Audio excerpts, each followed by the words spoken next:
আমরা সম্প্রতি কিছু উৎপাত দেখতে পাচ্ছি এখান থেকে ওখান থেকে।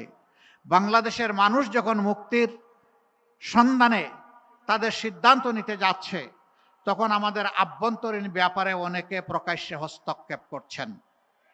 আমরা তাদের প্রতি বিনয়ের সাথে শক্ত কণ্ঠে অনুরোধ জানাবো, মেহেরবানি করে আমাদের আভ্যন্তরীণ বিষয়ে আর নাক গলাতে আসবেন না। এতদিন নাক গলে যে তরল পদার্থ বের হয়েছে, মেহেরবানি করে টিস্যু দিয়ে এখন এটা সামলে নেন। আর নাক গলানো আমরা দেখতে চাই না। বাংলাদেশ মাথা উঁচু করে বিশ্বের দরবারে দাঁড়াবে ইনশাআল্লাহ। যুবক যুবতী, তরুণ তরুণী, আমরা তোমাদেরকে বেকার ভাতা দিব না, রাষ্ট্রের সম্পদ থাকলেও দিব না। কেন দিব না জানো?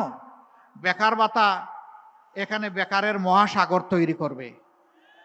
আমরা তোমাদেরকে অপমানিত করতে চাই না, আমরা তোমাদেরকে সম্মানিত করতে চাই।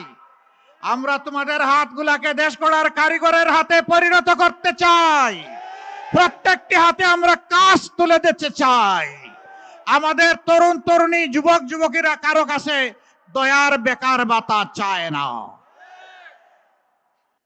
এই দক্ষ যুবক যুবতীরা বাংলাদেশকেও গড়বে, বিশ্বকেও গড়বে ইনশাআল্লাহ।